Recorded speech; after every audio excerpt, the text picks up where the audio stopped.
Jaqueline Zarpelon. E comigo, Constanza Zarpelon. Projetos de arquitetura, Paisagismo, design de interiores e arte. Tudo que você já estava acostumado E muito mais. É ao vivo, 2 horas da tarde, de segunda a sexta-feira. Acompanhe a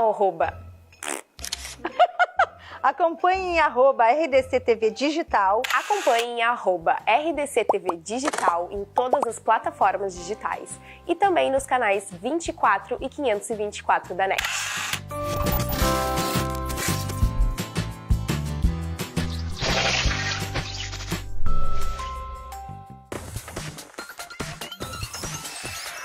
RDC-TV. O Rio Grande se conecta aqui.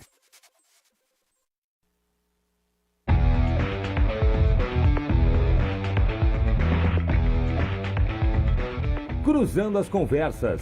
Oferecimento Galeazzi Sul. Há 40 anos a evolução dos metais. Associação dos Oficiais da Brigada Militar e do Corpo de Bombeiros. Defendendo quem protege você. Boa noite, eu sou Guilherme Macalossi e começa aqui na RDC TV mais uma edição do Cruzando as Conversas, o seu programa de análise e debates noturno, logo após o Dois Toques.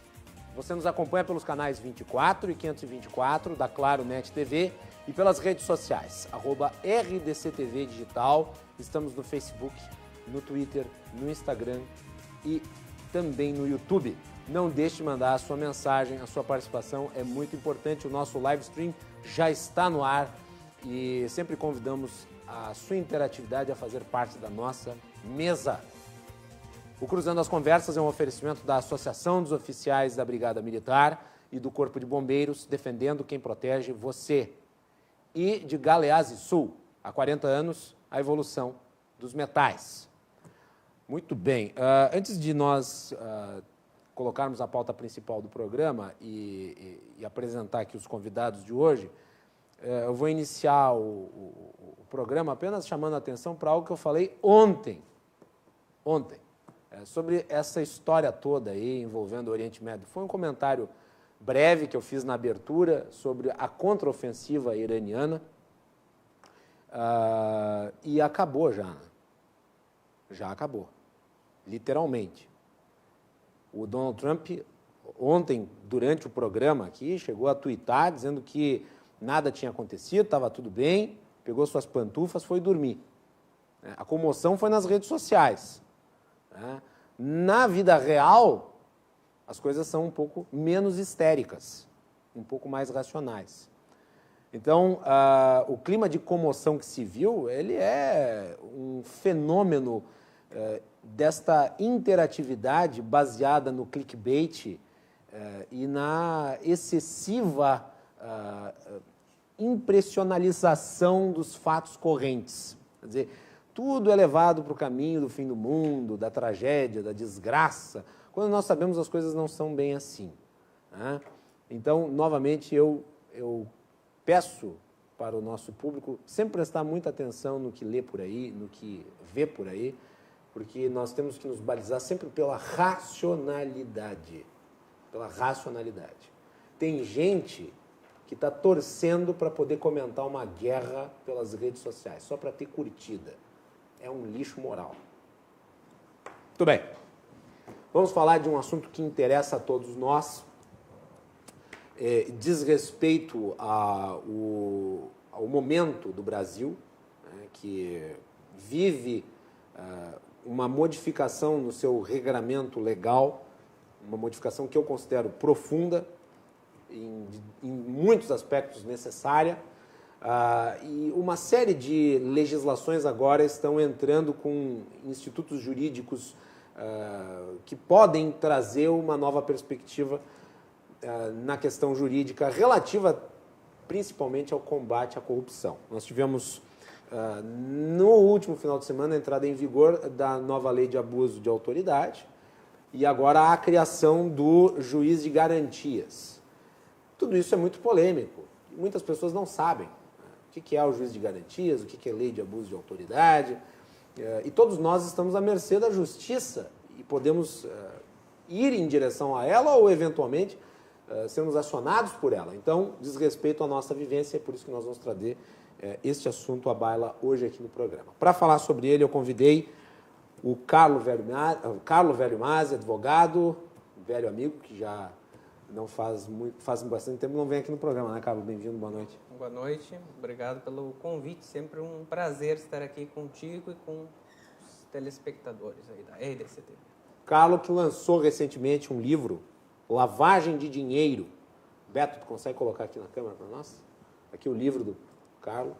Eu acabei não indo no lançamento, falha minha, mas é uma obra que eu reputo importante porque acho que nunca se falou tanto de lavagem de dinheiro como nos últimos anos, né? É o tema da atualidade. Carlos, fala rapidinho sobre o livro aí.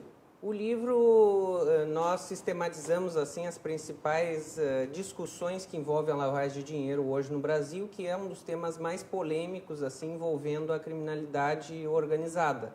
Então existem muitas dificuldades de definir o que caracteriza ou não lavagem de dinheiro, porque existem muitas posições nos tribunais e posições doutrinárias, e isso nós sistematizamos então no livro, trazendo esses conceitos, situando o leitor assim para que entenda e se situe, né, no tema da lavagem de dinheiro, que, como eu disse, é hoje assim um dos mais polêmicos aí na criminalidade atual, organizada e moderna, né?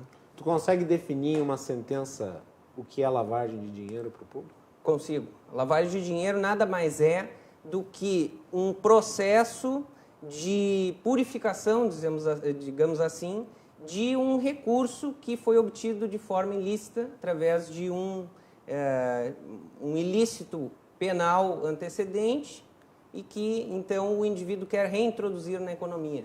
E, através de uma série de procedimentos, ele recicla, então, esse dinheiro para que ele possa usar com uma aparência de licitude.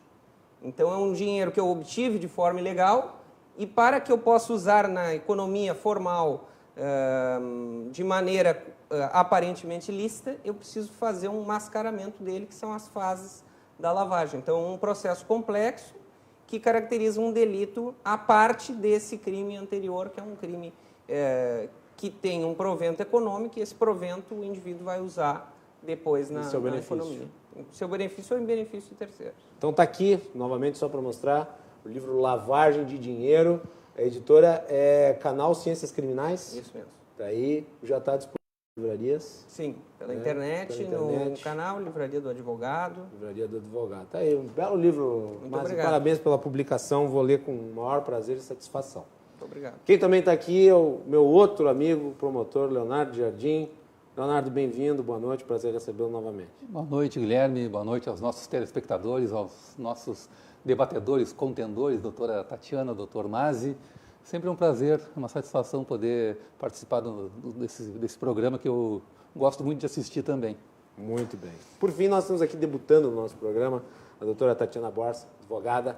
Bem-vinda, doutora. Prazer recebê-la, boa noite. Muito obrigado pelo convite. Obrigado pelo Rafael Soto, né, que está desfrutando das suas merecidas férias e que indicou meu nome, dizer que é um prazer estar aqui, em companhia do meu colega Carlo, do doutor, o qual estou conhecendo.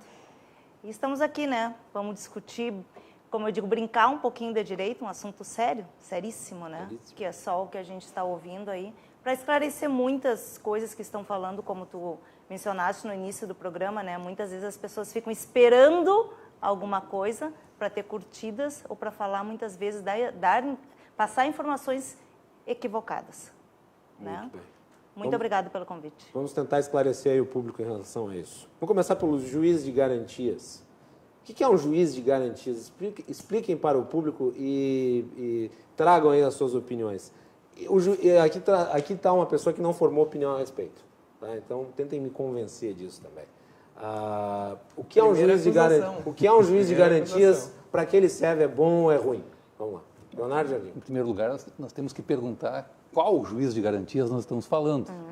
Porque esse que foi colocado no nosso sistema como um enxerto no pacote de leis anticrime, que resultou nessa lei dita anticrime, ele não é exatamente aquilo que se esperava que fosse um juiz de garantia à europeia, por exemplo. Nós temos aqui um juiz que vai fazer basicamente a mesma função que fazia o juiz normal, né, que não tinha essa denominação de juiz das garantias, analisando aqueles incidentes durante a investigação criminal, como prisão provisória, como cautelares em geral, busca e apreensão, como interceptação telefônica, ele vai homologar ou não a colaboração premiada. Então, ele vai ser um juiz que vai fazer exatamente aquilo que se costumava fazer, com alguns acréscimos aí, mas ele tem como um elemento inovador o seu impedimento para atuar no processo após o recebimento da denúncia, que ainda é a cargo dele. Então, aí começa o problema. Então, nós temos aí, na minha visão, uma legalização de uma narrativa que vinha sendo utilizada pelos detratores da Operação Lava Jato contra os juízes que atuaram ali, acusados de parcialidade. O que a lei está dizendo agora? Que realmente o juiz que atuou na investigação, deferindo ou indeferindo, ou analisando pedidos tanto da polícia, quanto do Ministério Público, quanto da própria defesa, ele está, de uma certa forma, contaminado para atuar durante o processo. Mas aí ele, eu vou fazer ele não poderá atuar. Então, ele não é o mesmo juiz de garantias que existe na Europa, por exemplo, que é um juiz, que é uma espécie, como disse o ministro Sérgio Moro, de superdelegado, quer dizer, um investigador com poderes jurisdicionais, como, inclusive, em alguns casos, decretar a própria prisão provisória, né? Então, o que nós temos no nosso ordenamento hoje não é exatamente aquela propaganda que tem sido feita, inclusive, por quem defende o não veto que teria sido até prometido pela presidência da República. Deixa eu fazer uma perguntinha aqui sobre isso. Não é natural que, durante a análise do processo, o juiz se contamine pelas provas e forme um juízo? Eu não acho, não entendo assim, não entendo dessa forma. O processo de convencimento do juiz em relação àquilo que está no processo não é, de alguma maneira... O processo de convencimento é uma coisa, a contaminação é outra. Você conhecer as provas... Mas ele se contamina pela certeza de que aquelas provas são certas ou erradas, ele não está se contaminando com as provas. Mas isso aí é contaminação, mas isso aí pode acontecer com o juiz da instrução do processo também, porque ele também vai ter contato com as provas. Sim, mas inclusive, ele também vai ter que analisar a questão da preventiva a cada 90 dias, depois que o processo estiver em andamento, por exemplo. A minha pergunta, ela é no sentido de defender quem, eventualmente, é contra o juiz de garantias. Porque a natureza da prova é contaminar ou convencer o juiz da sua validade, não é isso? Exato, mas a prova ela tem que ter o juiz tem que analisar a prova de uma maneira equidistante, né? Ele tem que analisar a prova como um objeto que está diante dele, para que ele consiga compreender aquilo e aplicar os dispositivos legais de acordo com o seu convencimento, né? Essa questão de parcialidade do magistrado, na Europa, o Tribunal Europeu dos Direitos do Homem, por exemplo, ele só reconhece quando, em casos em que o magistrado ele é um magistrado de carreira que pode atuar tanto como um promotor investigador, com poderes até jurisdicionais, né, na investigação, e que posteriormente ele venha a assumir uma outra função no processo e venha a julgar aquele caso, aí ele está impedido. Por quê? Porque ele atuou como investigador, não era aquele juiz inerte do nosso ordenamento jurídico aqui, o juiz imparcial que, inclusive, mais agora, com essa nova legislação, está impedido de produzir prova, ele não pode mais, inclusive, decretar prisão preventiva de ofício, como podia até antes dessa inovação legislativa. Portanto, ele continua sendo um magistrado equidistante e imparcial. Logo, ele é uma figura deformada da propaganda que se faz do juiz de garantia. Tu acreditas que isso vai gerar um custo excessivo para a justiça? Tem gente dizendo que não vai ter custo, que isso não vai alterar nada. Se nós levarmos em consideração que nós precisamos implementar, ou nós criamos mais uma função e criamos situações de impedimento de magistrados que naturalmente atuariam, que você vai ter que colocar outro magistrado para atuar no lugar dele, é evidente que isso aí vai resultar em despesa. Sobretudo quando nós tivemos uma comarca de vara única, com um juiz único, que você no mínimo vai ter que pagar diárias para um juiz substituto, naquele rodízio que a lei prevê que tem que acontecer. Isso tem custo, isso tem que ser remunerado. De alguma maneira, talvez você tenha que aumentar o número de juízes, porque os atuais talvez não deem conta disso, mas isso aí é algo a ser estudado ainda para saber o verdadeiro impacto, mas impacto certamente terá. Doutora Tatiana, vamos lá. Até, Guilherme, respeito a opinião do promotor, né? Mas eu vou começar pela tua última pergunta, tá?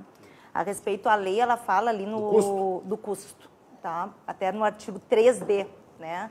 Ele fala que isso, sim, vai ter que ter uma adaptação, né? Porque como vai fazer isso, como o senhor mesmo falou, né? Vai ser um juiz que às vezes vai ter que se deslocar de uma comarca para vir para outra comarca, e isso realmente vai gerar um ônus, mas isso aí, como eu estava lendo hoje, vai ter 6 anos até que os juízes de garantias realmente se estabeleçam, se adaptem a essa nova lei que veio realmente, veio numa época recesso.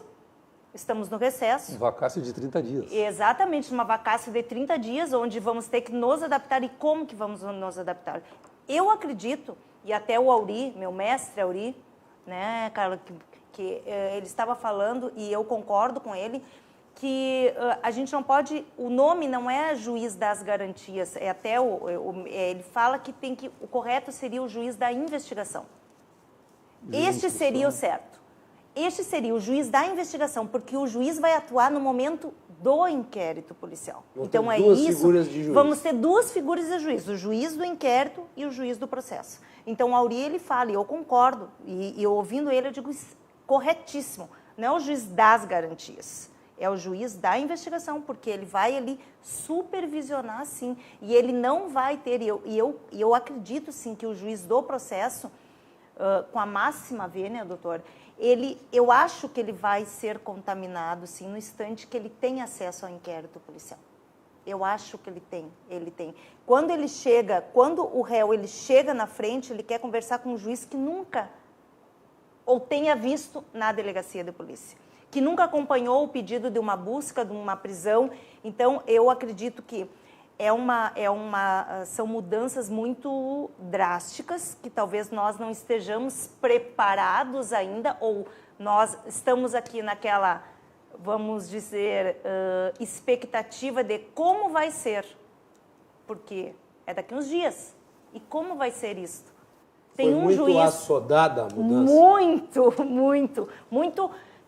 Imagina, numa comarca pequenininha, tem um juiz, vai estar preso, só tem aquele juiz. Como vai ser feito? Nós não sabemos. A gente está na expectativa. Como nós, advogados, vamos agir? Como os juízes vão agir? Como os promotores vão agir? Pois é. É outra questão, né? Nós temos que concordar. Né? A vacácio de 30 dias, ela torna inexequível, efetivamente, essa previsão legal e vai gerar uma série de controvérsias a partir do momento em que a lei diz que tem que estar implementado e você não consegue implementar. E aí?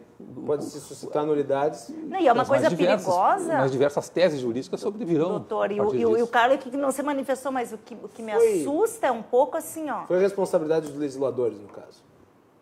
Eu sempre digo, é sempre bom as pessoas conhecerem antes de fazer a lei, né, doutor? Conhecer a realidade carcerária antes de fazer a lei, O problema é que o nosso Congresso é repleto de medíocres. Né? Eles nunca entraram num presídio, eles nunca entraram numa sala de audiências, eles nunca acompanharam um júri. Já entraram aí é que está o problema. Porque a gente está analisando aqui o aspecto jurídico da coisa, mas às vezes a motivação oculta, por que isso aí foi introduzido dessa maneira assodada, isso tem um quê de talvez revanchismo. E tanto é, doutor. Talvez uma busca de autoproteção, vai saber. Hoje eu tive a oportunidade de ouvir o Carlos também e a gente... Isso aqui não estava no pacote. Não. Foi introduzido. E isso é bem importante saber. Isso aqui não estava. De veto do ministro da Justiça. Mas eu acho que é papel dos legisladores introduzir elementos dentro da legislação que não estavam no projeto original. O problema não é necessariamente introduzir ou retirar os dispositivos. O problema é fazer da forma como foi feito, quer dizer, em cima das coxas. Sem consultar quem trabalha na área, sem fazer uma discussão legislativa adequada, tudo feito a toque de caixa, a impressão que passa, isso é uma coisa importante, porque como se trata de uma legislação que vai incidir sobre a vida pública brasileira, inegavelmente, já que ela surge na esteira do caso da Lava Jato, há um debate político. Afinal de contas, é a Casa Legislativa que está tratando o assunto. E a impressão conta nessas horas para demonizar ou até mesmo gerar apoio para determinado tipo de lei, é de que isso foi feito para criar uma certa restrição à punibilidade. Pelo menos essa é a impressão que se passou por uma parte considerável da sociedade, independente da opinião que se tenha contra ou a favor o juiz de garantias. Foi que nem essa questão toda aí da prisão após condenação em segunda instância. A forma como o Supremo Tribunal Federal foi mudando seu entendimento ao longo do tempo, independente dos argumentos, e eu acho que a questão é muito controversa, e até me filio à tese de que a prisão, dado a forma como está escrito na Constituição, ela se dá de fato depois do trânsito em julgado, a forma como foi discutido isso e o momento em que foi discutido isso, criou na sociedade a impressão de que o Supremo Tribunal Federal estava advogando em favor dos criminosos. E se tu perceberes, quando já Essa tu chegou nesse assunto... Eu estou falando da parte política e da impressão, não da parte jurídica. E eu estou dizendo isso, a primeira discussão foi uma, depois teve todo o tempo, lapso temporal, e o que resultou? A mesma situação que era antes. Entende? A mesma situação que era antes. Os juízes vão poder decretar fundamentando do jeito que já era fundamentado antes. Então, foi uma discussão, como tu falaste, numa época política que era necessário fazer isso. Para eles. Para eles. Né? Então, isso é... Mas eu vou deixar... Vamos lá, eu quero ouvir o Carlo Mazzi. Vamos lá, Carlo. Sua avaliação. Eu acredito... Tá quietinho, Carlos. Estou quietinho porque eu estou ouvindo aqui, tem muita coisa. Primeiro, é importante que se diga que isso é uma reforma muito extensa em toda a legislação processual e penal e que durante muitos anos nós vamos debater essas alterações. Então, qualquer coisa que se fale aqui é um pouco precário ainda de se debater, até porque nós não sabemos como vai funcionar na prática. Essa é justamente uma das questões que se coloca. Né? Mas eu vejo assim que a principal alteração em termos de processo penal, e quando se fala de juiz de garantias, nós estamos falando de uma nova figura, de uma competência funcional que foi fixada no processo penal, uma reforma processual, é que o pacote anticrime consolidou aquilo que a Constituição de 88 já previa, que o nosso sistema processual no Brasil é um sistema acusatório. Significa o seguinte, que a produção da prova ela está a cargo das partes e o juiz deve atuar de modo imparcial. Ou seja, cada uma das partes tem uma função definida no processo e o juiz é um terceiro que deve tratar de forma equidistante tanto a acusação quanto a defesa. A acusação que é exercida pelo Ministério Público no sistema processual brasileiro, só cabe a função de acusar. Então, é uma parte vinculada com esta função acusatória. Ou seja, não há que se falar aqui que o promotor é suspeito ou algo assim, porque ele deve realmente acusar. Essa é a função dele. A defesa deve defender o imputado, o acusado. E o juiz não tem função de persecução penal. O juiz não é um justiceiro. O juiz não tem esta função de combate, que é o que tanto que se procura dar, e os juízes acabaram, alguns juízes, assumindo para si uma responsabilidade que nunca foi, de acordo com a Constituição, o papel da magistratura. Você já assistiu aquela série Justiça com as Próprias Mãos? Eu assisti algumas. O juiz, ele era juiz durante o dia e de noite ele saía numa moto, assim. Tipo o juiz justiceiro. E essa é uma figura vedada pela Constituição. O juiz nunca teve essa função. Nunca teve essa função na Constituição Federal. Então, a alteração do pacote anticrime, ela vem com muito atraso reconhecer algo que a Constituição já reconhecia e algo que diversos países da América Latina já reconhecem há muitas décadas, sendo que o Brasil tem o Código de Processo Penal mais atrasado da América, que é um código de 1941, ou seja, nós não conseguimos até hoje fazer uma reforma global desse código, nós estamos fazendo reformas pontuais, e essa foi uma reforma bastante relevante, que trouxe então essa questão da separação dos atores processuais. Sim.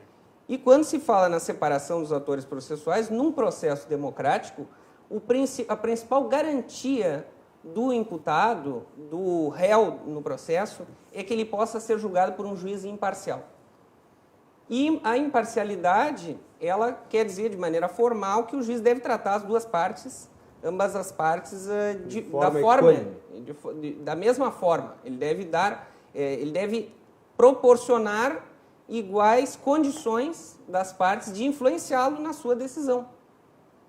E a criação do juiz de garantias vem justamente para consolidar esta imparcialidade do juiz e garantir que depois, quando foi recebida uma denúncia contra ele, o réu possa entrar no processo em igualdade de condições de influenciar o magistrado.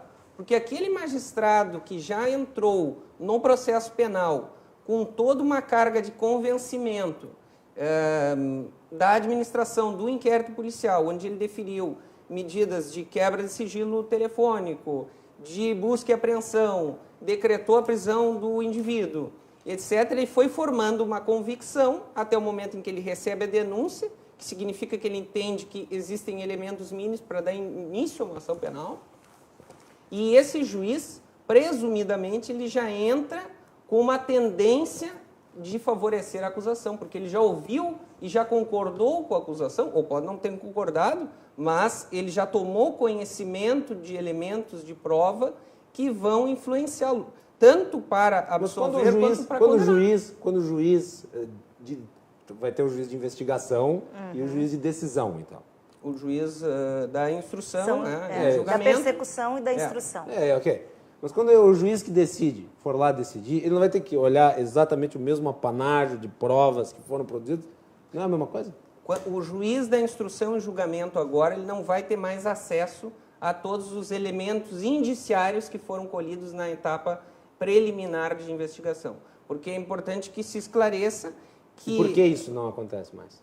Para que ele não seja contaminado por elementos que foram colhidos sem o crivo do contraditório, ou seja, sem a possibilidade da defesa intervir ativamente. Ou seja, ele só vai ter a possibilidade de acesso ao conjunto probatório com contradição. Aquilo que não tem contradição não entra. Ou as provas irrepetíveis, né, que é uma exceção prevista em lei. Quer dizer, provas que não poderão... que há uma previsão legal de que não vão se perder se não forem produzidas durante a investigação preliminar, e aí sim elas podem integrar depois o acervo probatório do processo penal propriamente dito. Tipo um exame de corpo de delito que não tem como tu fazer depois. Isso é prova de materialidade que vai depois seguir para a ação penal. Mas as provas, aquelas provas irrepetíveis, né? Que não tem como tu fazer, porque importa no momento do telefônica fato, também, né? Uma interceptação. Sim, interceptação, exato. Isso aí é prova de materialidade e autoria. Só que a investigação preliminar, vamos dizer assim, o inquérito policial, para que ele serve? Para encontrar, para definir se houve um fato delitivo e encontrar uma autoria para o crime, ou, enfim, que aconteceu ali. Então, só tem essa função, ele não tem função de defesa. Não se buscam provas defensivas ali, embora a defesa hoje já tenha alguns elementos que pode contribuir para produzir elementos ali, não provas, porque não vai ser propriamente submetido ao contraditório, mas pode, de alguma forma, intervir, porque até já se fala hoje em investigação criminal defensiva da possibilidade da defesa influenciar de alguma forma. Mas não existe ali na investigação preliminar propriamente uma defesa, porque não há uma acusação formal ainda. A pessoa não sabe exatamente de quais crimes ela vai se defender, porque ali está se apurando o que efetivamente aconteceu, que fatos aconteceram e que crimes podem ter sido praticados ou não. Vai lá, Júnior. Eu não sei qual é a base científica que diz que o juiz que atua na investigação, por ter tomado contato com uma prova que depois não será mais disponibilizada a ele na fase do julgamento, ele estaria, quem sabe, parcializado por conta disso aí. Né? Porque o que acontece muitas vezes? Né? O juiz decide os incidentes no inquérito policial, na investigação criminal, com base em elementos, alguns que não estão submetidos ao crivo do contraditório. Né? E o próprio Código de Processo Penal permite que o juiz decida com base em elementos do inquérito policial, mas não exclusivamente neles. Isso nunca foi razão para que alguém compreendesse que esse magistrado está contaminado psicologicamente, até, quem sabe, de uma maneira subliminar ou subreptícia, que nem ele mesmo perceba. Né? O que acontece na prática, nós que atuamos no processo criminal, Nós percebemos que muitas vezes aquilo que não foi confirmado pela prova depois submetida ao crivo do contraditório, não é em nenhum momento é impedimento para que o juiz absolva o réu contra o qual ele deferiu alguma medida lá no início do processo.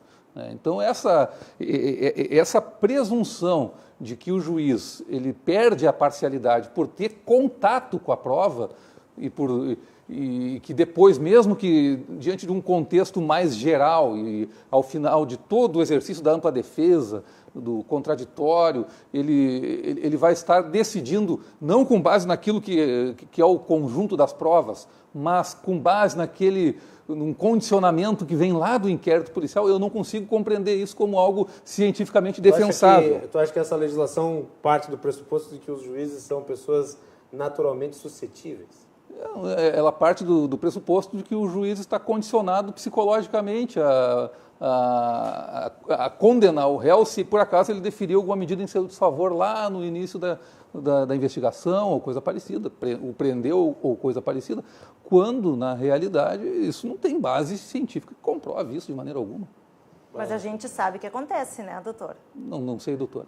A gente sabe o que acontece. Eu até, se me permite, Guilherme, Permito, eu tenho um processo... Não precisa nem pedir permissão. Eu tenho um processo criminal que é sobre lavagem de dinheiro e que, em razão lá do inquérito policial, as informações prestadas em sede de habeas corpus para o STJ, se tivesse o juiz das garantias, não seria aquela informação.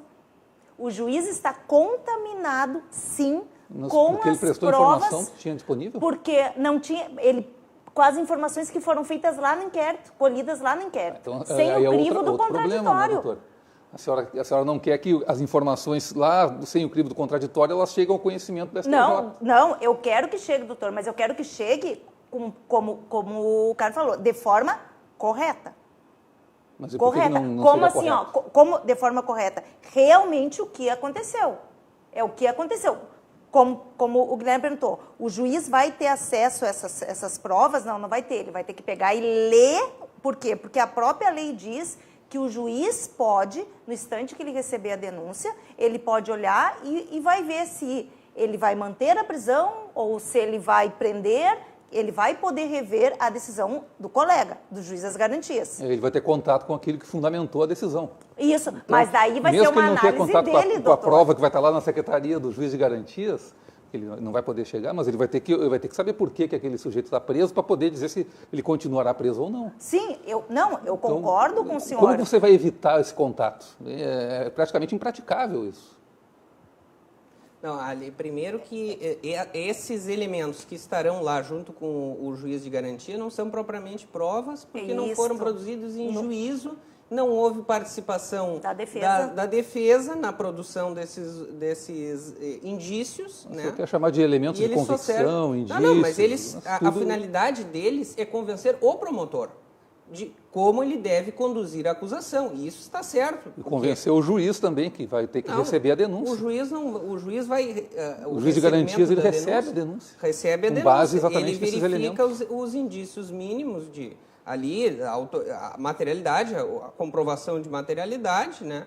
E os indícios mínimos de autoria e os requisitos formais da denúncia para fins de receber. Carlos, esses indícios mínimos de autoria não seriam exatamente esse conjunto aí de exatamente, que devem ser produzidos, que aí devem ser produzidos sob o crivo do contraditório num processo judicial onde existe uma dialeticidade ali, onde as partes podem atuar e podem questionar aquela prova, porque no inquérito policial eu não posso questionar como ela é produzida.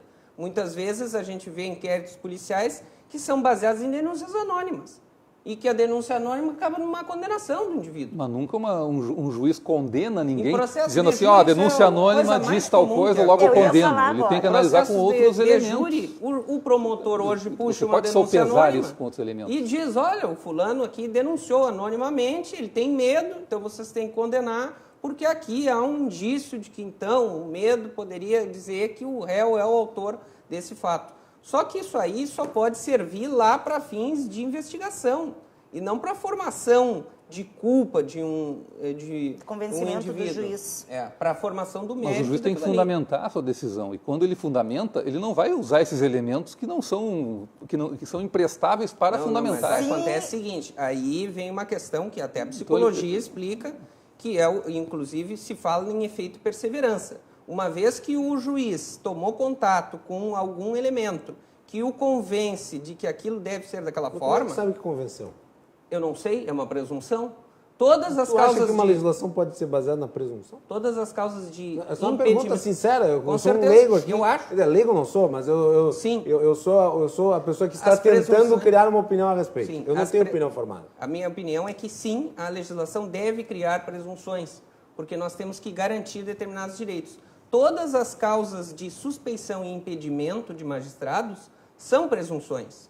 Nós temos que presumir que aquele magistrado não pode julgar, porque na hipótese dele vir estar contaminado, aquilo pode representar uma violação a direitos individuais daquele cidadão que está respondendo um processo. Mas você está criando uma hipótese dele estar contaminado. Todas as causas Mas é são uma hipótese.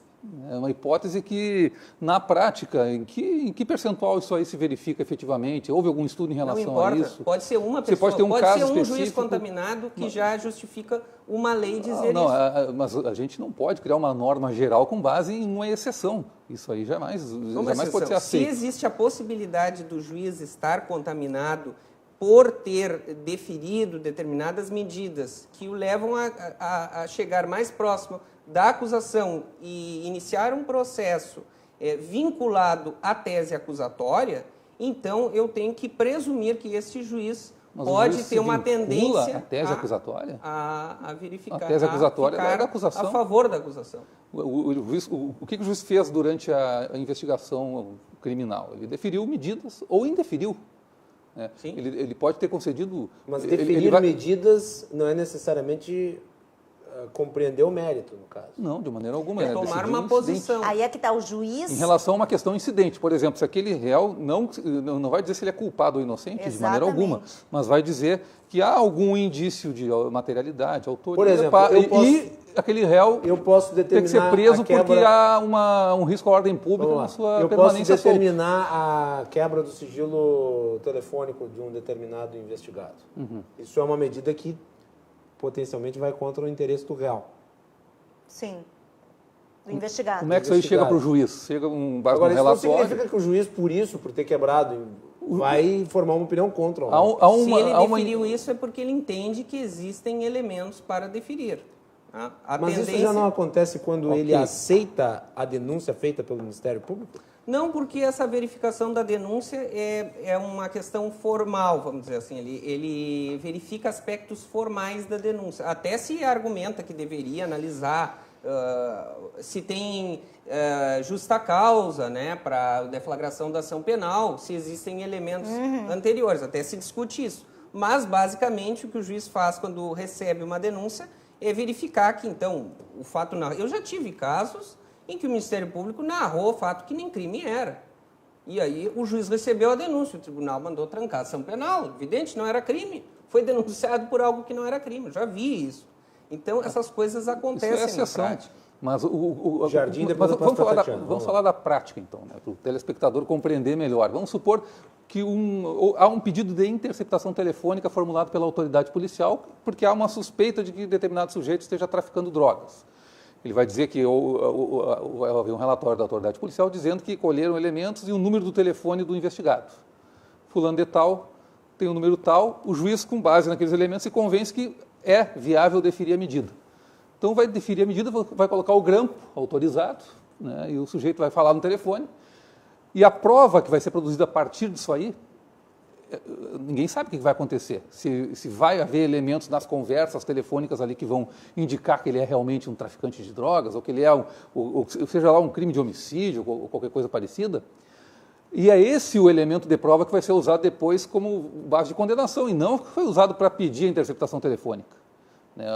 O que é fundamento de uma sentença condenatória é a prova que ele é traficante, que foi produzida pela interceptação telefônica. Quer dizer, é outra coisa que está à parte e além dos elementos que ensejaram a formulação do pedido da quebra de sigilo telefônico, sigilo das comunicações dele.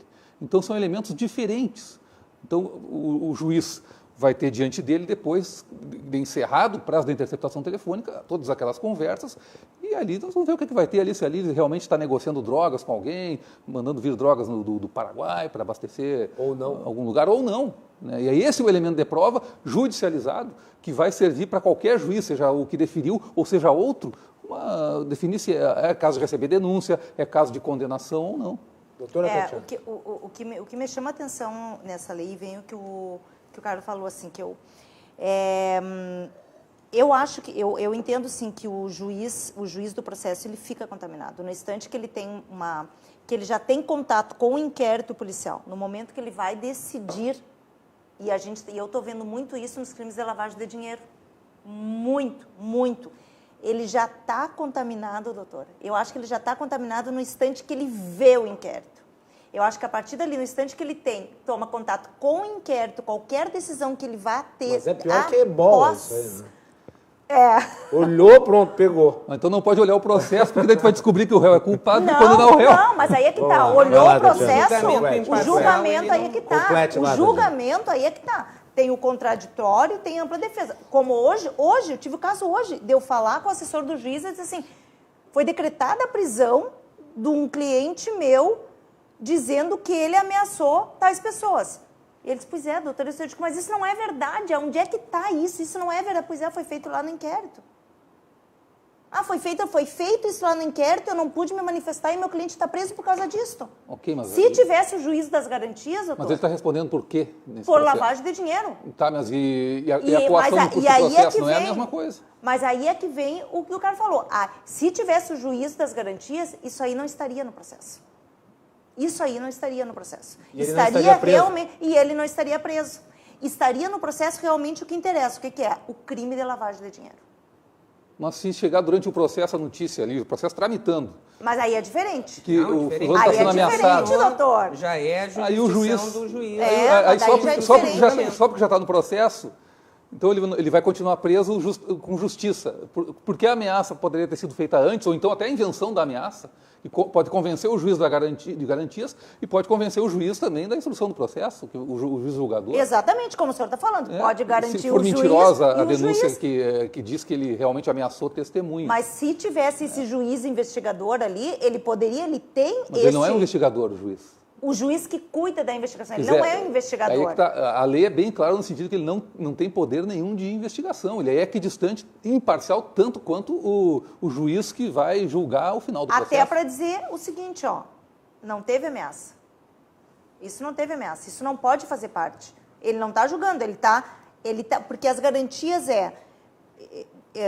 juízo de garantias. Quais são as garantias? O que está previsto na Constituição Federal? Um julgamento justo. Presume-se inocente a pessoa até o trânsito julgado. Tu não pode presumir, e daí vem a pergunta que tu fez para o Carlos, a gente não pode presumir que a pessoa seja culpada. A gente tem que ter a presunção ao contrário. Mas por que está sendo invertida a presunção? Aí eu não consigo entender. Mas claro que está invertido, doutor. No instante que prende uma pessoa, não é inversão.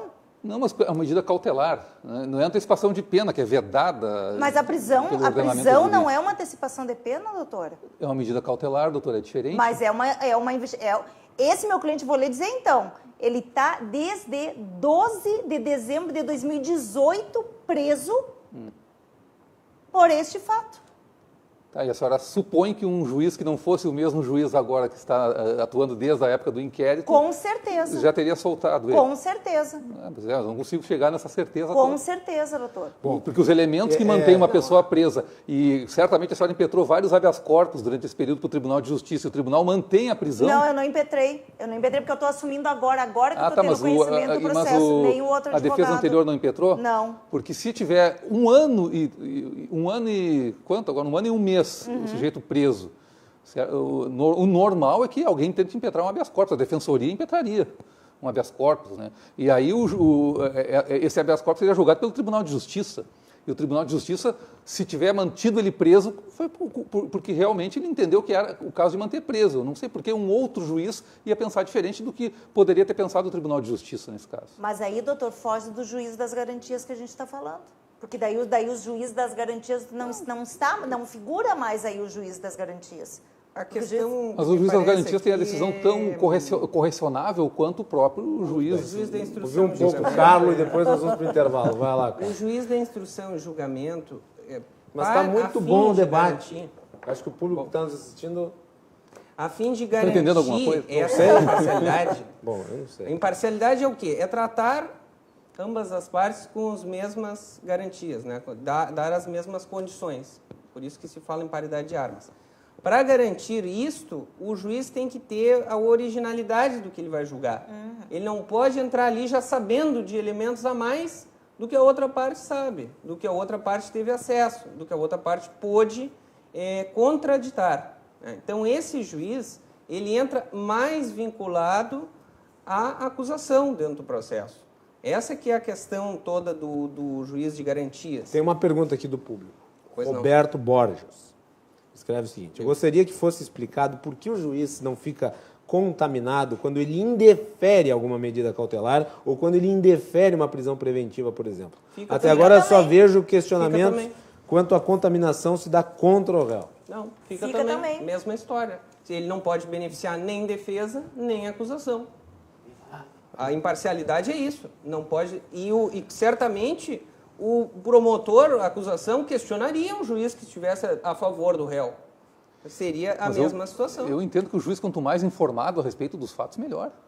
Durante o processo, sim, doutor, porque daí vai ter o Ele tem contraditório. que saber tudo. O juiz precisa saber tudo para poder fundamentar formar a sua convicção, que tem Mas, que ser doutor, baseado na busca da verdade real. O juiz de garantias não pode formar convicção. O senhor mesmo falou agora. Não, mas ele não está formando uma convicção em relação ao mérito final. Ele vai formar uma convicção em relação à necessidade ou não de deferir uma cautelar. E aí, respondendo a pergunta do telespectador, o juiz que indefere uma preventiva não se contamina. De maneira alguma. Ele pode, na semana seguinte, deferir a preventiva com base em outros elementos. E na semana seguinte que ele deferir, ele pode soltar, conceder revogar a preventiva também com base em outros elementos. Pode, com certeza. Eu não vejo por que isso aí tem que determinar um comprometimento, uma parcialidade do julgador que numa semana decide de uma maneira, na outra semana decide na outra, o que prova a sua imparcialidade. Tatiana, tu pode dar um apontamento final aí, depois nós vamos para o intervalo. Agora sim, eu prometo o intervalo. Tá, não, eu assim, até respondendo, porque muitas vezes quando nos escutam, né, Carlos, os advogados criminalistas só defendem. Não, eu acredito também que ele vai ficar contaminado, sim. Se indeferir, ele vai ficar contaminado. Depois, mas ele está a favor da defesa. Não, se ele decretar, não, ele está a favor da acusação. Eu acho que isso a gente tem que cuidar. Não é a favor ou contra. Ele não pode ter contato com nenhum elemento indiciário. O juiz que vai julgar posterior. Por isso que tem que ter um juiz com atribuição somente para esses elementos indiciários, que vão servir para formar a convicção do promotor. E não de condenação ou não do indivíduo depois de denunciado. E até em função disso é que se coloca como fim o recebimento da denúncia, o fim da atribuição do juiz. Muito bem, vamos fazer intervalo. Voltamos na sequência. Temos ainda a lei de abuso de autoridade para falar, entrou em vigor recentemente.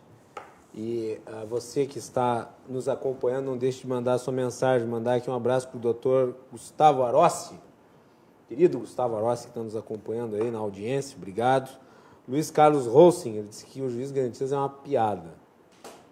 Não é, não. Eu acho que existem bons argumentos. Ele acaba de chamar de piada o ordenamento jurídico de toda a América Latina. Só o Brasil que estava desatualizado, a não ser que essas pessoas querem viver na década de 40. Talvez se a gente pensar que o ordenamento jurídico dos outros países tem um juiz de garantias um pouco mais bem elaborado, talvez o nosso seja uma piada comparado com os demais. Bom, eu acredito então que nós é que estamos errados. Eu acredito que existem bons argumentos tanto contra. Inclusive a Corte Europeia, a Corte Interamericana de Direitos Humanos. É verdade. Do qual o Brasil é signatário da Convenção Americana de Direitos Humanos, que garante a imparcialidade do juiz. Bem.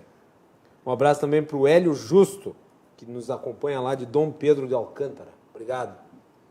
Para Mariana Velho, ela é tua parente? É minha mãe. Olha aí. Então, um abraço para a dona Mariana. Minha mãe. Parabéns pelo filho, pelo livro do filho, hein? Obrigado aí à audiência. Beto Forácio, obrigado também pela audiência. Jason Simon, ele disse que a contaminação está no bolso vazio. Eu não entendi esse comentário, mas está lido. sei lá. Voltamos depois do intervalo aqui na RDC.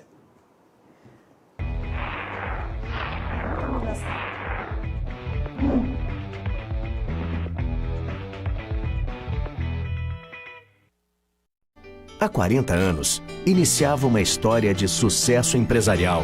A Irmãos Galeazzi chegava ao sul do Brasil. Hoje, a Irmãos Galeazzi é líder no segmento de distribuição de metais não ferrosos e aços inoxidáveis e conta com um amplo estoque de metais nacionais e importados disponibilizados nas suas mais elaboradas especificações. Irmãos Galeazzi, 40 anos. Celebrando conquistas, planejando o futuro. Aqui é o governo federal trabalhando por você e pelo Rio Grande do Sul. É melhoria no tráfego de veículos. É mais segurança nas estradas e facilidade de escoamento da produção. É redução de custos, mais empregos e incentivo às exportações. Esse é o Túnel. Uma obra fundamental para que o nosso porto continue em constante crescimento. Aqui é Rio Grande do Sul. É mais infraestrutura. Aqui é Brasil.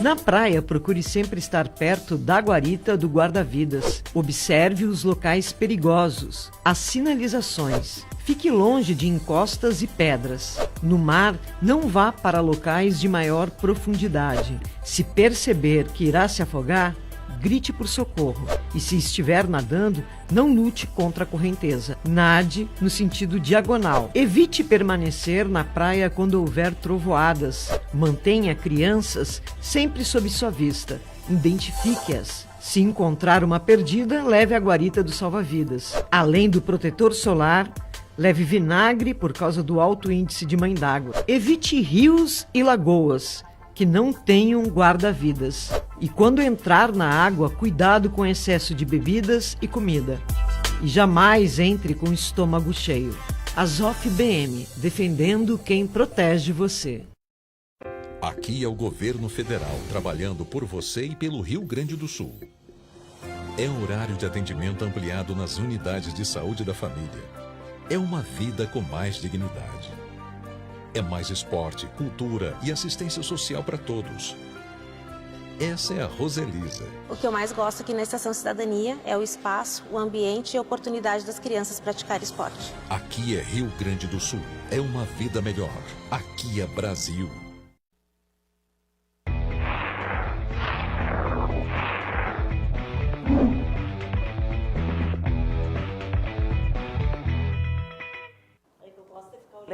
De volta aqui na RDC TV com Cruzando as Conversas, o seu programa de debates e análises noturno, os canais 24 e 524 da NET, pelas redes sociais, @RDC TV Digital. Deixe o seu comentário lá no nosso live stream e assista as edições anteriores nos nossos canais. O Cruzando as Conversas é um oferecimento da Associação dos Oficiais da Brigada Militar e do Corpo de Bombeiros, defendendo quem protege você. E também da Galeazzi Sul, há 40 anos, a evolução dos metais. Mandar um abraço aqui para o meu colega jornalista André Machado, que hoje à tarde esteve aqui na RDC. Tivemos um bom bate-papo aí, falamos um pouco sobre a eleição e tal. Esperamos aí que o André venha dar um oi aqui no programa em breve. Fica aqui o meu cumprimento, o meu alô. E também agradecer aí pela audiência, o André costuma nos acompanhar aqui no programa. Muito bem, voltamos aqui, estamos com o Dr. Leonardo Jardim, a doutora Tatiana Borsa e o Dr. Carlos Velho Mazzi, falando sobre, o primeiro bloco foi dedicado ao juiz de garantias, e vamos falar um pouco aí sobre a lei de abuso de autoridade que entrou em vigor. E na época da discussão da lei de abuso de autoridade, muita gente, e eu acho que em boa medida do Ministério Público, criticaram, não só o Ministério Público, forças de segurança, não gostaram do que foi aprovado. Sua avaliação do que está em vigor agora qual o senhor, inclusive, está submetido. Sim, nós sempre estivemos submetidos a uma lei de abuso de autoridade. Mas uma nova desde agora. 68, na realidade. Uma lei lá da época do próprio regime militar. O que acontece? Qual é o problema dessa lei? É punir abuso de autoridade? Óbvio que não. Nós todos somos contra que a autoridade ou abuse do seu poder. E é uma tendência do ser humano, por vezes, quando tem um espaço de poder, tentar utilizá-lo até os seus limites e, por vezes, extrapolar os seus limites. E essa extrapolação dos limites do exercício do poder, ela deve ser, sim, punida, com certeza. Não há ninguém que pode ser contra isso. Agora, a maneira como foi feita essa lei, a sua origem, ela vem, como a gente sabe, uma retaliação em relação àquilo que foi feito, principalmente a partir do que ocorreu na Operação Lava Jato, uma maneira de tentar não punir abuso de autoridade, mas sim de punir o exercício regular da autoridade, criando, por conta disso aí, um mecanismo intimidatório para o exercício regular da atividade policial, da atividade judicial e da atividade do Ministério Público. É isso que envolve toda a reclamação que nós temos em relação a alguns tipos penais abertos que existem nessa lei, que podem dar margem a que o sujeito, a que a autoridade deixe de ter uma autonomia, uma independência para atuar com receio de ser punido ou pelo menos responder de alguma maneira por crime de abuso de autoridade. Evidente que, se você considerar que é necessário que se comprove o dolo de efetivamente abusar da autoridade, do seu poder, isso, para fins de uma condenação criminal, ela pode ser problemático, mas, de qualquer maneira, você está ameaçando de processo uma autoridade exatamente porque ela está cumprindo a sua função. Então, a gente sabe por que essa lei foi feita e da maneira como ela foi feita, a partir do momento que se apresentaram lá a sugestão das 10 medidas contra a corrupção e que acabou se transformando nessa lei de abuso de autoridade. Eu li a lei, na época nós fizemos o debate aqui, o Carlos veio, eu explicitei que a minha grande preocupação em relação à nova lei de abuso de autoridade era com a quantidade de dispositivos presentes que poderiam levar a subjetividades. Era a minha preocupação. Esses são os tipos penais abertos que nós estamos falando. Tu concordas que há essa subjetividade inerente à lei e que isso pode dar margem para uma sanha onde a lei penal ela não contra as autoridades que eventualmente até restrinja ou auto-restrinja a iniciativa dessas autoridades de investigarem, atuarem? Estou aqui falando com dois professores, né? Existe no direito penal o princípio da lex certa. A lei penal ela tem que ser certa. O conteúdo dela não pode servir, não pode ser algo tão abrangente que sirva à subjetividade, como você mesmo colocou. Então, o problema exatamente dessa lei, da maneira como ela foi aprovada, alguns tipos penais, não todos talvez, né, muitos foram até vetados, né, mas alguns que permaneceram, é exatamente esse grau de abertura excessiva que é incompatível com uma tipificação de um crime. Muito bem. Doutora Tatiana. Eu fico preocupada, sim, com esse teu questionamento, porque é uma lei penal de tipos abertos, em que vale, sim, de várias... ainda esse semestre, quando eu estava em sala de aula e estava falando, e eu tenho muitos militares, né, em sala de aula. Daí eles, então agora a gente não vai poder mais prender, porque agora eu digo, não, tudo dentro do seu limite. E eu comecei a estudar a lei com eles, a gente começou, mas isso aqui eu entendo desse jeito, isso aqui eu entendo desse outro jeito. Então, a lei, ela é extremamente, vamos dizer assim, subjetiva. Elástica. Ela deixa assim, ela lança e tu interpreta da maneira, vamos dizer, que tu melhor entender. Então, o policial acha que se ele... Isso não causa insegurança? Com certeza, uma insegurança jurídica para todo mundo, não só para os advogados, mas para os promotores, para os policiais, para os delegados de polícia, e a gente vê muitas críticas em cima disso. Né? Porque muitas vezes o que eu escuto mais é, mas ele pode me levar para a delegacia sem ter uma ordem judicial? Não pode, isso é abuso de autoridade. Ele pode gritar comigo, então, que isso é abuso de autoridade? Não, só um pouquinho. O que é gritar? O que é gritar? Tá, então o policial ele vai dizer para ti... Não. Então, esses detalhezinhos podem ser... é bobagem, Tatiana, tu tá falando isso. Não, não é bobagem. Pode ser bobagem para nós, estudiosos, mas é para aqueles que não têm conhecimento, para aquelas pessoas que não têm o conhecimento da lei ou que não tiveram oportunidade de ler a lei, isso é uma coisa muito perigosa. Por exemplo, tem lá um dispositivo que determina a possibilidade de punição para a autoridade que eventualmente decidiu determinada ação por razão de se jactar, de promoção pessoal.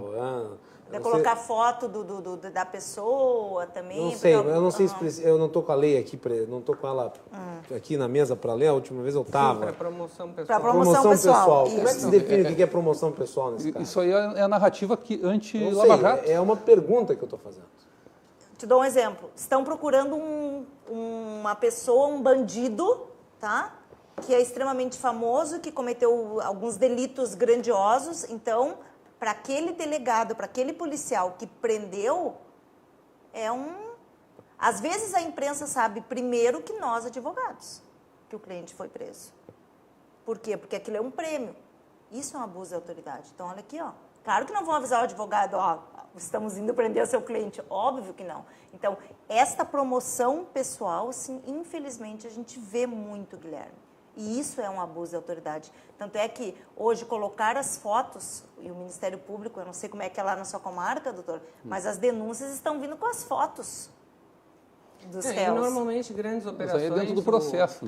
Também, né? Não é no jornal. Agora vai haver uma alteração. Posso fazer uma pergunta para o Leonardo antes de passar a palavra? Porque é uma provocação para o Leonardo. Meu amigo, eu me sinto à vontade para provocar, né?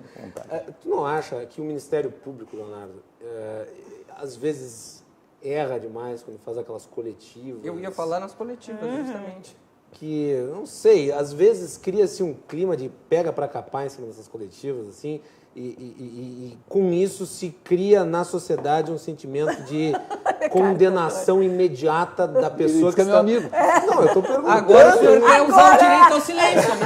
Daí, quando as garantias vão ajudar a pessoa, ela quer usar. Leonardo vai ter todo o tempo para responder. Isso é uma pergunta sincera. Agora ele vai fazer uso das garantias dele que estão na Constituição. Não acha que isso cria na sociedade um sentimento de persecução à pessoa, sendo que não houve nenhuma condenação, às vezes não houve nenhum aceite da denúncia, mas, entretanto, o Ministério Público e eventualmente, até a Polícia Federal fazem lá uma coletiva e falam da pessoa como se ela condenada fosse. Qual que é a tua avaliação disso? Olha, eu não vou falar de caso específico, né? Não vou falar de nenhum caso específico. Não, eu estou falando de termos genéricos. O que nós temos que levar em consideração aí? Existe uma tensão entre as garantias até de privacidade, intimidade, a imagem da pessoa que está sendo investigada, que está sendo denunciada ou que está sendo presa, ou qualquer coisa assim, e a necessidade de informação ao público daquilo que está acontecendo, prestação de contas à sociedade. E isso é evidente que a responsabilidade de uma autoridade que está expondo essa situação, ela é uma responsabilidade grande e esse limite ele deve ser observado de uma maneira que efetivamente preste a finalidade que é uma coletiva, que é informar. Então, eu não posso... Claro que eu não concordaria com uma coletiva que viesse servir para outra coisa, que não prestar contas do serviço que é prestado e daquilo que está sendo feito, da maneira até como o contribuinte está tendo o seu dinheiro investido e está tendo... Vou ser chamado de petista, vou ser chamado de comunista. Eu que sou um crítico do PT, eu sou um crítico do Lula, todo mundo sabe disso. Mas não achas que, por exemplo, no caso lá, o famoso caso do Deltan Dallagnol com o PowerPoint, aquilo não foi uma espetacularização da informação? Que dava para fazer de uma outra maneira? Não posso afirmar isso aí, porque eu não estaria sendo ético da minha parte fazer esse tipo de avaliação. Agora, na época, na ocasião, eu me lembro que eu entendi como uma forma de prestação de contas. Agora, muitas pessoas entenderam como você entendeu. Mas, não estou dizendo que eu entendi, eu estou perguntando. Não, mas sabe o que eu... Agora para mim, o Lula foi condenado com provas, ponto. Para mim, foi. Para mim.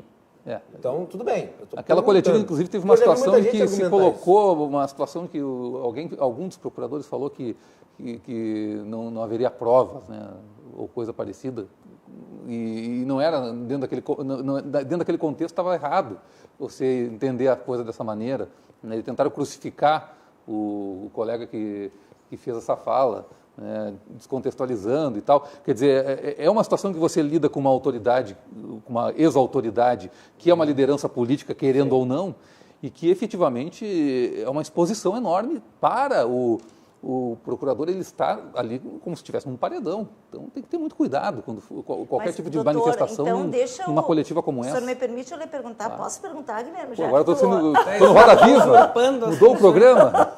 Não, mas assim, ó, o senhor colocou uma questão que me chama a atenção, quando fala assim, ó, temos que prestar contas à sociedade. Isso é uma coisa que me deixa muito, eu fico muito, eu não sei se é o termo correto, temerosa, porque prender alguém e fazer aquele espetáculo, reunir polícia, promotor, às vezes os promotores não vão mais à polícia, prendemos o fulano de tal. Ah, não, prendemos, estão prestando serviço à sociedade, estamos dizendo, você se acalma que agora acabou, não vai mais ter morte, não vai ter roubo, porque nós prendemos ele. Isto é prestar contas para a sociedade? Acho que prestar conta para a sociedade é ter um processo justo, com uma sentença justa. Isso é prestar conta para a sociedade. E não expor uma pessoa. Isto sim que eu acho que é um abuso. Nossa. Isto, entende? Eu compreendo o seu ponto de vista. Mas aí tu tá entrando numa área complicada, porque a imprensa tem o dever de informar. Com certeza. Se a empresa tem informação que vai ser alguém preso, ela tem o direito de transmitir a prisão, como foi o caso do Lula. Deixa eu te dizer, não, eu acho, assim, a imprensa, não, tem a ver com o Ministério Público, no instante que o Ministério diz assim, ó, eu tenho que prestar contas. Não, eu não estou falando da imprensa, eu acho que a imprensa tem que fazer o papel. E quando se vai a uma coletiva, está divulgando um ato que é público, que não está mais acobertado pelo sigilo. Então, seriam fatos que seriam conhecíveis por qualquer pessoa que estivesse interessada. E há um interesse jornalístico, há um interesse de divulgação. Não estou falando da imprensa, eu acho que a imprensa tem que divulgar. E a imprensa acabaria divulgando de uma maneira ou outra. Vamos ouvir o Carlos antes de ir para o intervalo. Vai lá, cara. É fundamental. Com certeza a população tem direito à informação e os órgãos, tanto o Ministério Público quanto a polícia, podem informar, só que deve haver uma moderação isso aí, quanto a isso estamos de acordo. Né? Mas é bem melhor, é preciso ter uma proporcionalidade. Só uma parte rápida, eu acho bem melhor que a própria autoridade investigante ela exponha os fatos de uma maneira mais fidedigna ao que aconteceu efetivamente na investigação, do que a imprensa noticiar de uma maneira desencontrada e sem ter o conhecimento total do que vem acontecendo. Perfeito. O público pode ser desinformado se não houver essa mediação da autoridade. Está perfeito. Vai lá, Carlos, para completar e a gente ir para o intervalo. Com relação à lei de abuso de autoridade, eu penso o seguinte, se fala muito dos defeitos do processo legislativo, né? Porque criou uma lei, deixou muitas brechas e deixou tipos penais abertos que vão ser preenchidos por entendimentos jurisprudenciais. Aí, claro, numa perspectiva de restrição assim, da atividade jurisdicional, claro que é muito melhor uma lei mais definida, né? Um direito penal que seja mais... que traga conceitos mais certos, porque é na lei que nós vemos as garantias. Né? Quanto mais parâmetros legais um juiz tiver maior segurança jurídica haverá. Quanto mais amplo e mais poder se der ao juiz para ele interpretar da forma que ele quiser, maior insegurança para o jurisdicionado. E tanto a acusação, o Ministério Público, que vai promover essa acusação, quanto aquele que vai sofrer os processos. Mas também de uma outra forma... Para por aí, vamos fazer intervalo e depois eu prossigo com a palavra aqui com o advogado Carlos Vermaz. Estamos aqui falando sobre a lei de abuso de autoridade que entrou em vigor no último final de semana. Você fica conosco e nós voltamos na sequência.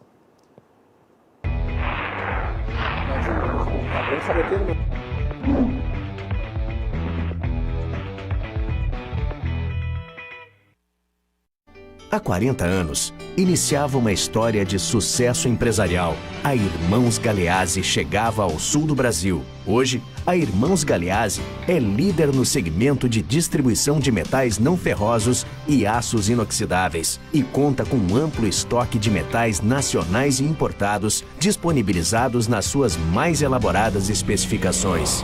Irmãos Galeazzi, 40 anos. Celebrando conquistas, planejando o futuro. Aqui é o governo federal trabalhando por você e pelo Rio Grande do Sul. É melhoria no tráfego de veículos. É mais segurança nas estradas e facilidade de escoamento da produção. É redução de custos, mais empregos e incentivo às exportações. Esse é o Túnel.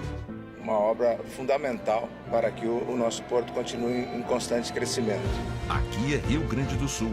É mais infraestrutura. Aqui é Brasil.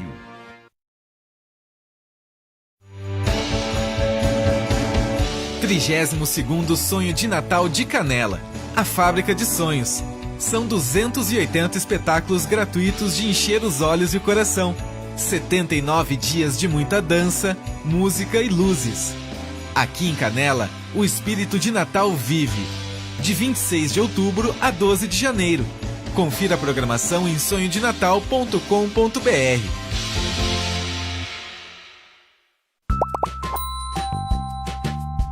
E eu estou muito feliz de ter feito um trabalho muito especial para o escritório. Direto da Casa Cor. Polipropileno, uma fibra também bastante resistente. E a dona dessa peça trouxe da Europa. O Arquitetura e Design está de cara nova na sua segunda temporada. Comigo, Jaqueline Zarpelon. E comigo, Constanza Zarpelon. Projetos de arquitetura, paisagismo, design de interiores e arte. Tudo que você já estava acostumado e muito mais. É ao vivo, 2 horas da tarde, de segunda a sexta-feira. Acompanhe a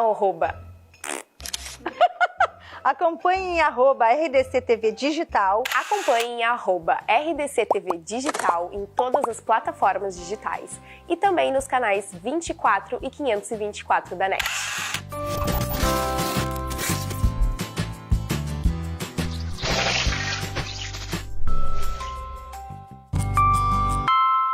Arquitetura e Design. Oferecimento Ideli Ambientes. Essencial é ser você. E Estúdio Mob. Projetos de arquitetura e engenharia, gerenciamento, licenciamento e execução de obras residenciais e comerciais.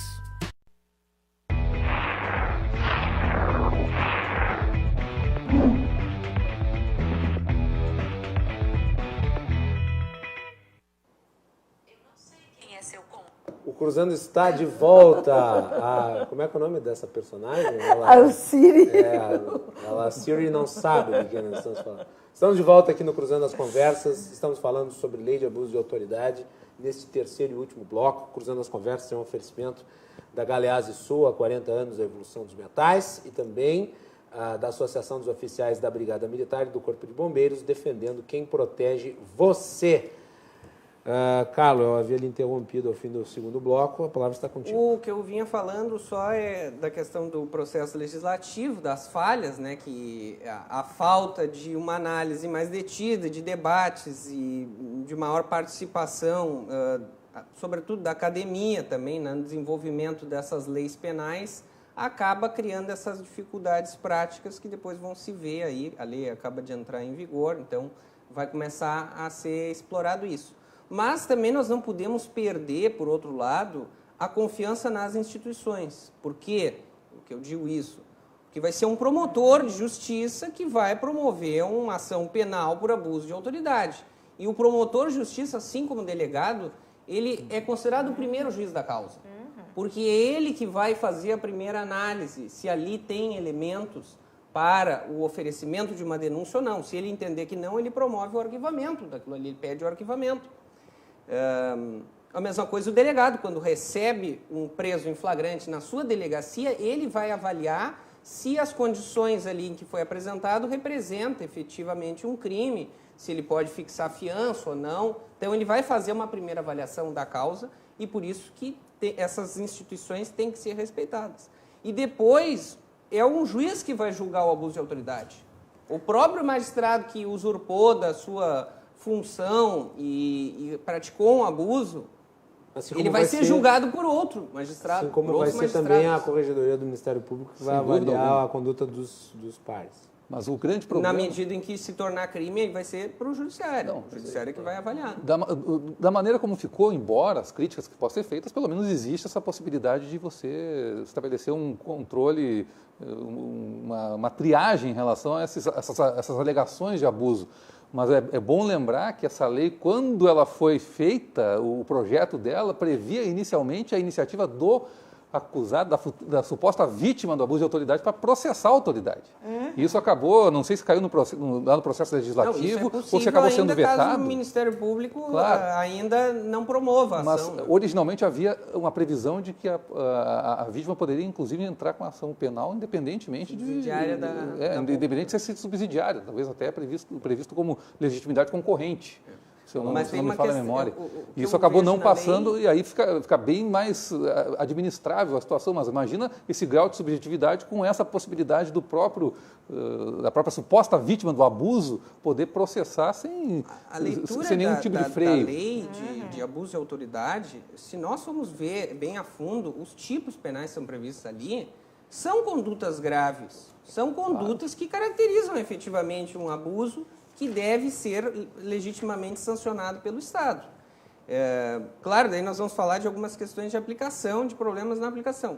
Mas, se o legislador tipificou determinadas condutas, trouxe condutas ali e previu em lei como crime, é porque essas condutas acontecem a todo momento no Brasil. Esses abusos não são meras previsões teóricas. Esses problemas, tem coisas muito graves ali, colocar homens e mulheres na mesma cela. Isso acontecia no Brasil. Artigo 21, manter presos. Gravíssimas, tem coisas gravíssimas. Sem dúvida tem alguma. Essa questão de expor o preso. Algumas feministas vão dizer que os homens e mulheres são iguais. Pois tem várias questões importantes ali que evidentemente caracterizam abuso de autoridade. Então, piadas à parte é verdade, obviamente. Mas é que o problema essas coisas acontecem no Brasil. Cara, por isso elas foram... Mas assim, daí tu coloca menor a ser isso. colocado no meio de... Mas, Guilherme, daí o legislador faz isso.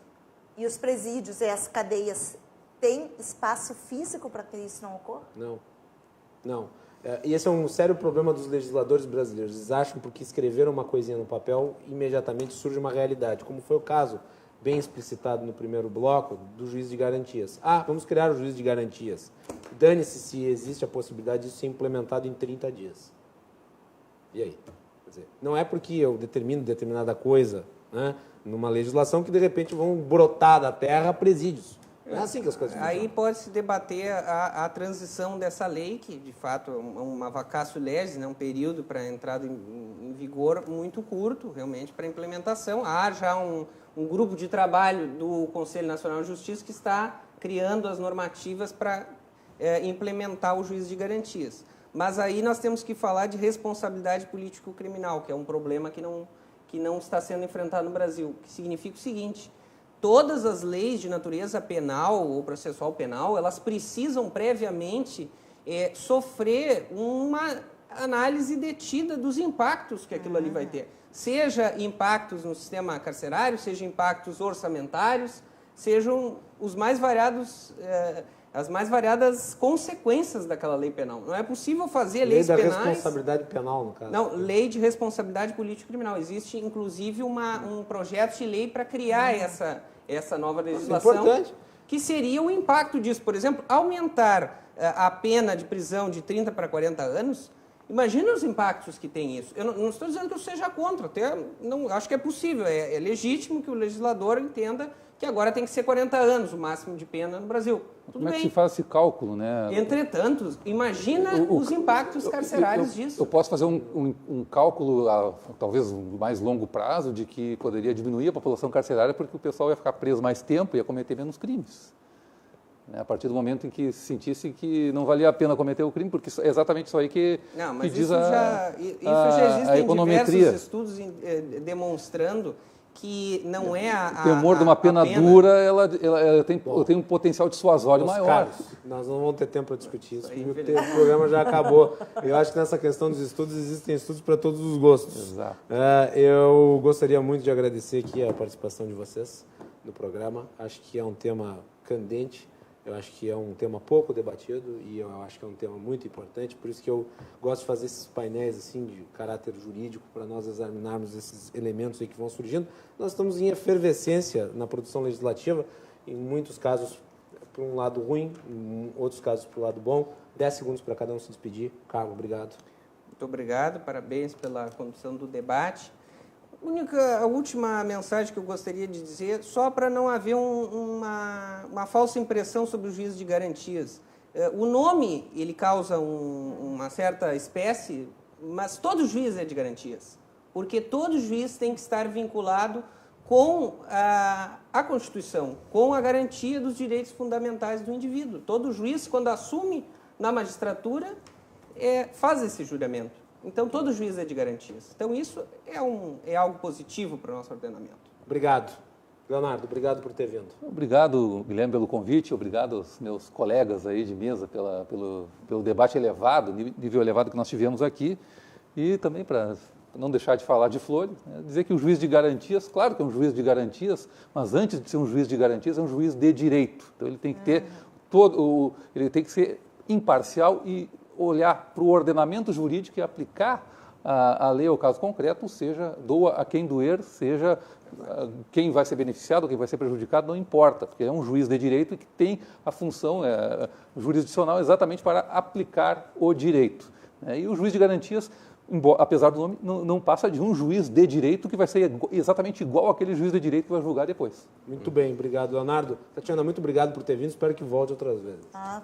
Eu já agradeço de antemão o convite, a meu colega Rafael Soto, que está lá, como eu disse, desfrutando das merecidas férias, aos meus colegas de bancada, e dizer que também nós temos que acreditar na justiça, né?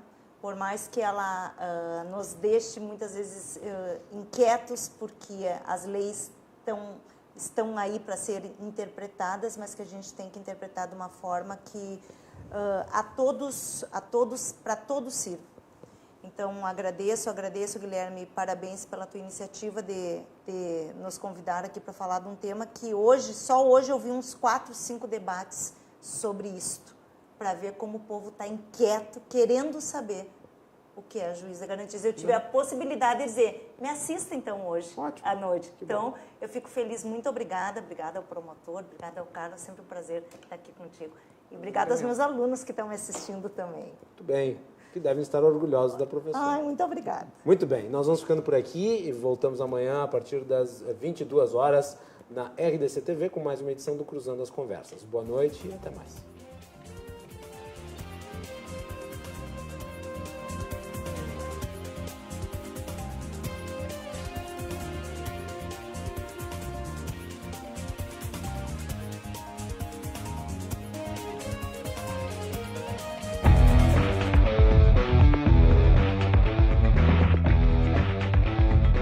Cruzando as Conversas. Oferecimento Galeazzi Sul.